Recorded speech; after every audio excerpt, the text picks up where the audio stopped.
Awesome. Thank you, Jennifer.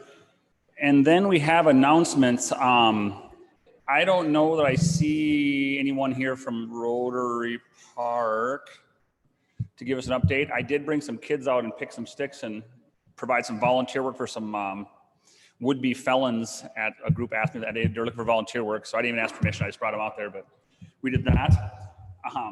So hopefully the park is cleaner than it was last time someone went there.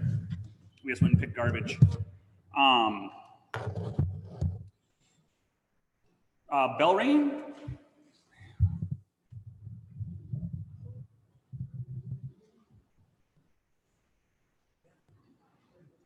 You don't have to pick up the microphone up.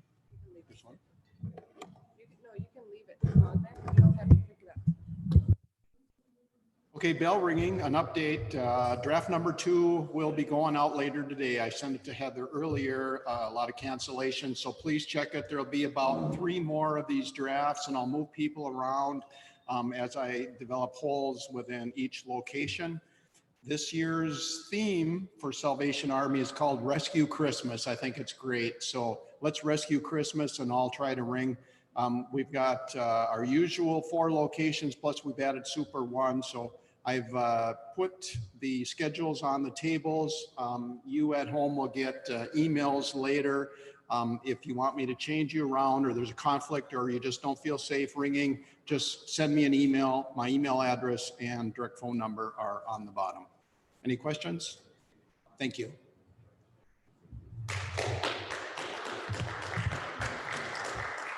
And then guys, any announcements here from inside the computer?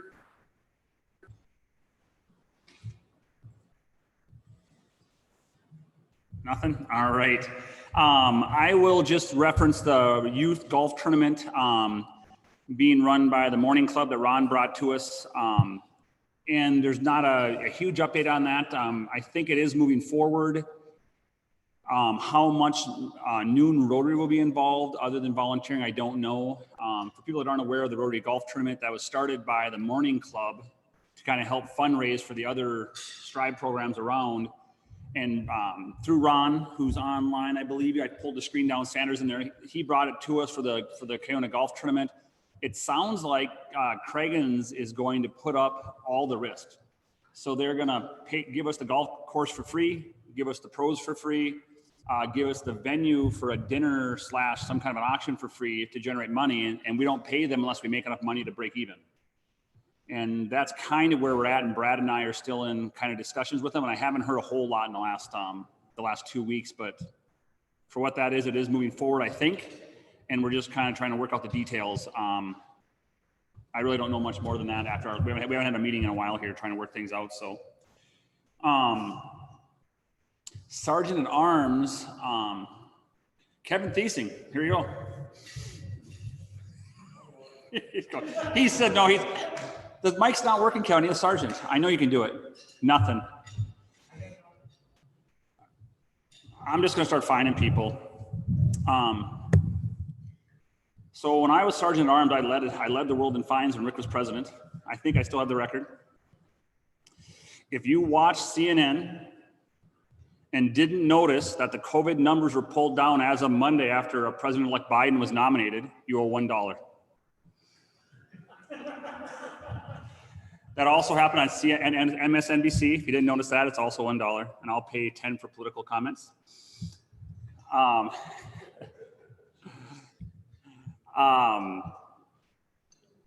Boy, happy dollars. Do we have happy dollars in the room here to help me out? Come on, nothing? Come up here, Buford, help me out.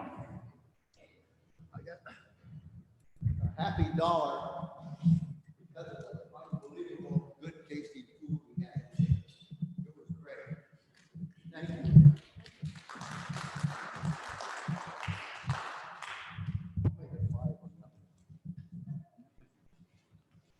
Who's collecting? What happened to? Oh, you took that awful fast.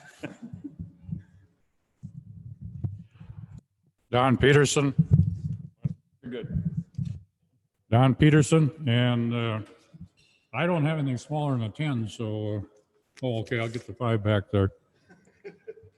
Tonight, I will have the great honor of being able to present to our church council the nomination of our candidate in choice for a new pastor at our church. So it's worth a bunch of money.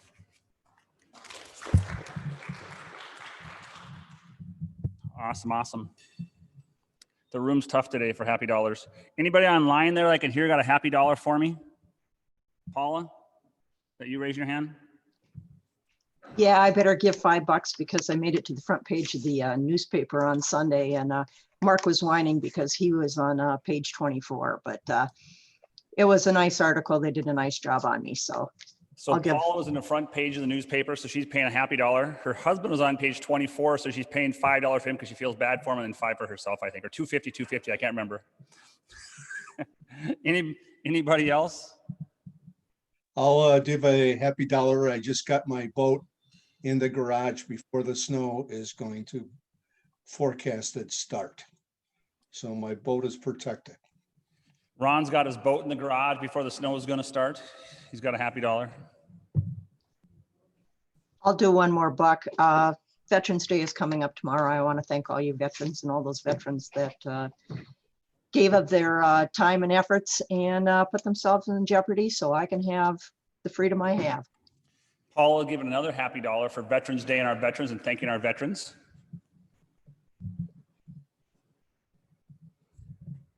I'm very happy that the political ads are off the air.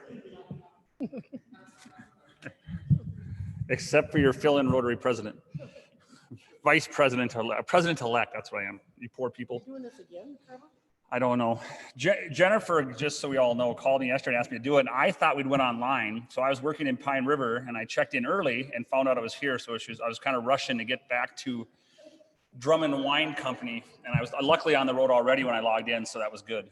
But so I'll put another happy dollar in with my 10 there for getting here before it started. I was lucky. I thought I was online. Anybody else in the crew there? So today is a club meeting. And there isn't really a ton on the agenda. The board meeting I can update you on. We talked a lot about this youth golf tournament, trying to get the details in place. Ron and I and Brad are kind of trying to do that. I guess we haven't learned a whole lot, unless, I guess I won't be able to hear Ron on here, but maybe for the next meeting when Brad and I will get together, we'll have some updates on that. We approved the taxes and some exciting things like that at the last board meeting. I really can't think of anything else super exciting from the board meeting. We're still charging us taxes, so that's good. And I've got Don Peterson is going to give us an update on the one Rotary Summit he went to, and so he's on his way up here in a second.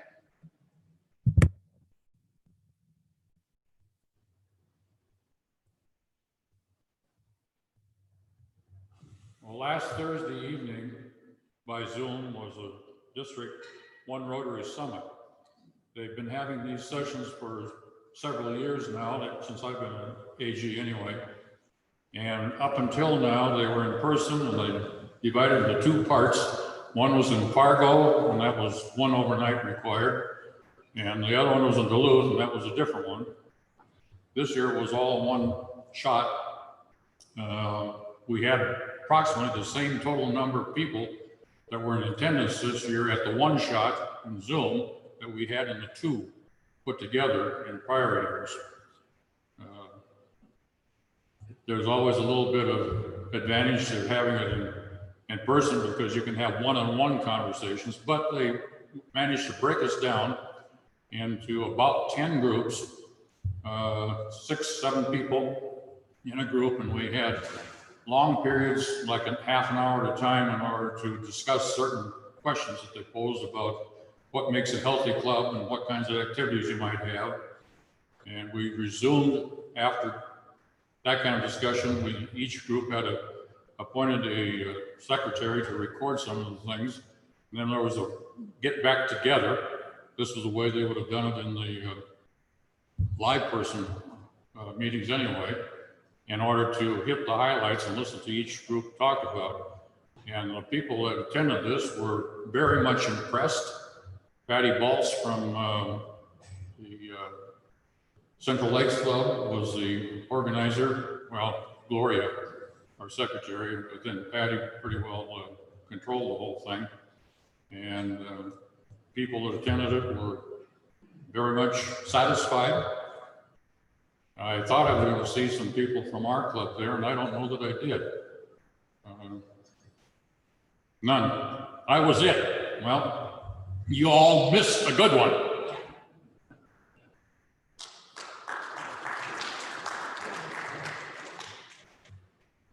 And then I've got Rick coming up to discuss just some Rotary updates on anything government Rotary related. He's on his way up. You on Rotary for hours, so. He's coming around the horn. And then I'm going to listen in Paul's ear, and I'll talk about what I heard from COVID at my CDC meeting last week, which was exciting. And Megan listen to him in my ear, talk about more about it. But here's Rick. You know, Trevor really should be paying another happy fine, because a few weeks ago, we have a scholarship that we can give out every year, every other year, sometimes two a year at the district level. These are $25,000 scholarships. I got it. No, you didn't get it, but somebody in his business did, and they're going to Scotland. Yeah, for physical therapy to do some work over there. And it was kind of funny because we interviewed her, and I got to tell you, she got all thumbs down. And we decided, well, rather than to disappoint her, because she interviewed very poorly, and that we were going to coach her a little bit and send her back out there. And we told her we'd call her back up in another month to 6 weeks, and we'd interview her again.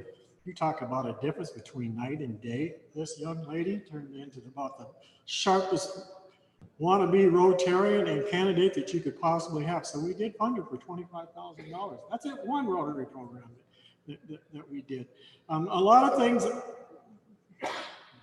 Don, you touched on something that was very important to me. And the reason why it's important to me, because 2 years ago, when we were in training for doing the One Rotary Summit, we were over in Duluth. Even the year before that, we were struggling to get people to sign up to participate in that and things like that. Same with President-elect's training. We couldn't get people to just sign up and spend a weekend or a day of their time traveling someplace to come to a meeting like that. Well, and I approached the district trainer at that time with what I said, we need to do more of this electronic stuff. I said, this would be very good for us. And I tell you, she fought me tooth and nail. But what I didn't know is COVID was going to arrive. And guess what? We didn't have a choice. We had to go to the Zoom and meetings and do business like that. It has been a huge success for our district. That option is not ever going to go away. We're not going to totally get rid of meetings that aren't in person.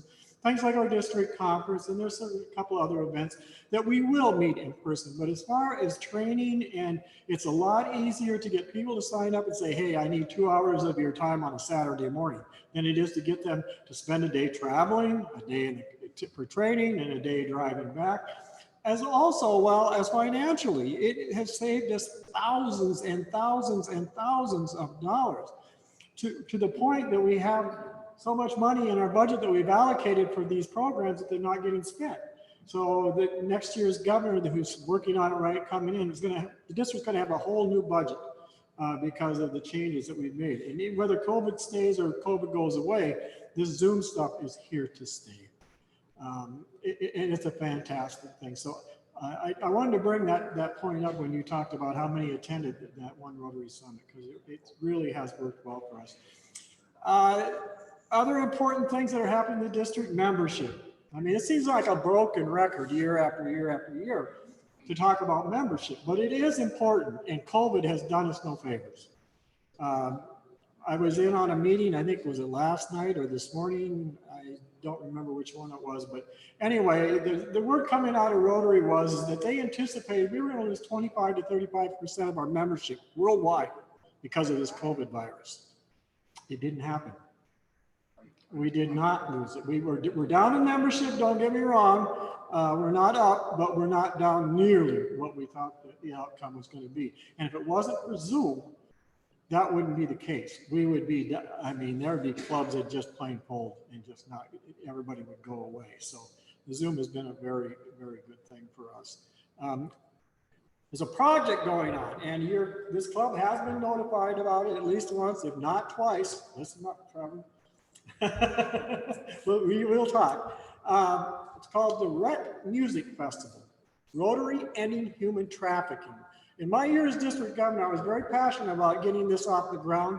COVID kind of kicked the wind out of my sails because everything I had lined up for conference had to be canceled. And so we kind of got it pushed back, but it's happening now. Central Lakes Rotary has taken on a position spearheading raise funds for Rotary Ending Human Trafficking, particularly to support the house here in Brainerd now that is housing people that are in need. It was just built. I think that they just finished building it. But anyway, they want to raise money to help support them. And that's what their project is for this year. But it is a music festival that will be held in 2022. And it'll be held up in Pine River at the old golf course. It's now the Pine River Community Foundation purchased the property. It has been developed into a campgrounds. It's got you can have a concert there. It's got all the electrics in for that. There's also, I think, 300 campsites on it. So it's a big project, a big undertaking, and they're asking for help from other Rotarians and Rotary clubs. And our club has been approached. We have not had any response back as of yet. Susan is on that committee because she's with that club. I'm just an advisor. Jill Carlson from our club is also an advisor on that committee. But it's something that we're going to need help with. We figure it's going to take somewhere between 100 and 150 volunteers to put this on. And we're not talking on a small scale, we're talking on a big scale. That facility alone can handle about 15,000 people that we could pack into it. There is a bluegrass festival that's held up there every year. That didn't happen this last year because of COVID. They did, but before that, they did very well. They brought in 3,000 to 4,000 people for their bluegrass festival alone. So it's a very unique project. It's a huge undertaking, but we could really use support. And I just wanted to bring that up. Susan, you have anything you want to add on that? No, you did a good job. Did I do a good job? I really don't have questions. Oh, wait. What? We are looking for someone to donate their time to create the website for the Red Music Festival. If anyone is interested, I approached Gloria, and Gloria's got way too much on her plate. Yeah, so if you know of somebody that can develop a website, we'd be very... Yeah, they couldn't hear that, but can you repeat what she said? Okay. On the computer, they can't hear. Okay, Susan is looking for this music festival. She's looking for somebody to help develop a website. And if you have the ability to do that and be willing to volunteer, please contact Susan, or you can contact me also, and we'll get started on it. But it is very much in need of ours. Kevin Thiesing has already designed the flyer, and it is out. I didn't bring any with me today. I probably should have, but we got a lot of blanks to fill in yet. We still haven't signed up the music acts. That is still out there. We do have people that are in that business that we can use to find the acts that we're going to bring in for the entertainment part of it. But the other thing I just want to say, does anybody have any questions how Rotary functions, how the district functions, anything at all about that you would like to know about Rotary? Okay, well, that's all I have. Thanks. I have a fun story about the coats in the house. So when you guys were separating kids' coats, I took the adult coats that Rick puts aside every year, and I donate those to the college for the kids that don't have coats. Well, with the extra coats, like there's girl coats in there. I took them to the women's shelter. Oh, this house needs these extra coats. Well, I followed a girl in that was coming in because they didn't unlock the door, and I thought they were going to call the police on me and throw me in a clink, but it turns out you wait for the bell to ring before you deliver those coats to one of those houses. So that was funny. So we're going to try, guys, to revert. And Paul, Allegra, if possible, I'm going to try to flip this mic over so that we can hear you speak. Would you mind giving me a little COVID update? And in theory, we're going to hear you over the mics here if it works. Sure. Give me 1 second, Paul. See if We need to we're going a little technology here, Paul. 1 second. completely mute that.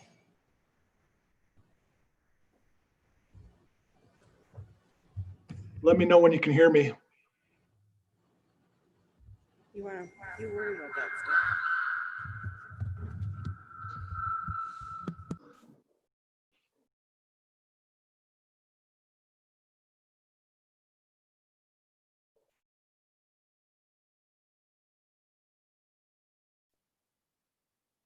Uh-oh, lost everybody. Let's give it a try, Paul.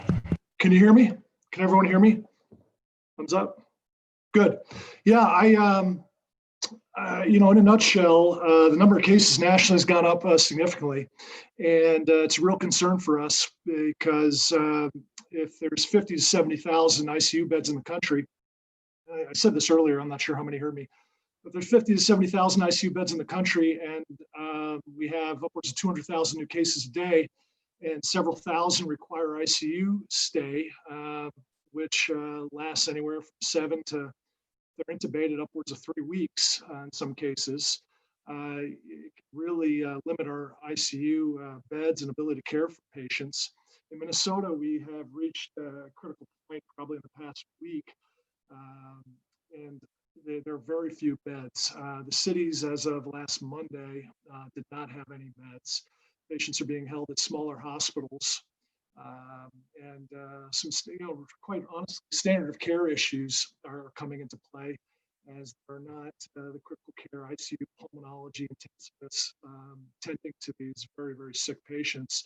It might be an internist or otherwise. So it's reaching a difficult point. I think we've had enough experience with it that the care is good, but it's problematic, especially if cases continue on their current trajectory.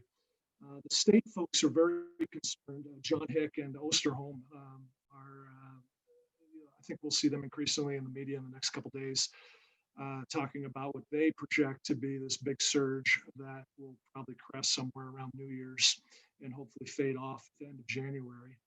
Hospitals have all kinds of contingency plans to deal with this. It's been a bit of a challenge. Cases are up quite a bit. At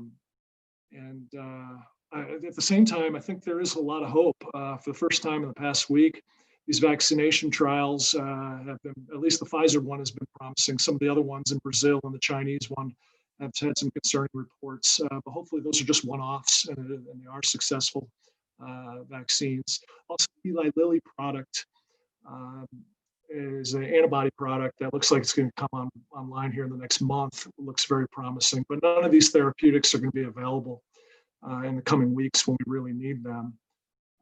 So I don't know what the future holds, but I know who holds the future. And I think there is a light at the end of the tunnel, but it might get a little dicey the next couple of weeks. Hopefully it doesn't.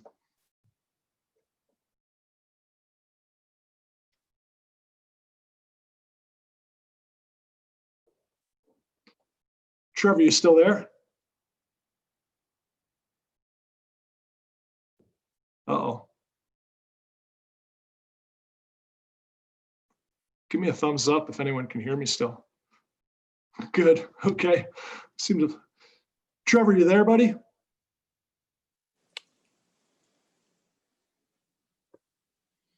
Good. Right now. Can you hear me, Paul? Yeah. Okay, we're back. Okay, good. Thanks, Paul, for that. I appreciate it. And I know I think I talked to Crosby at a meeting there, but I wish Todd was here.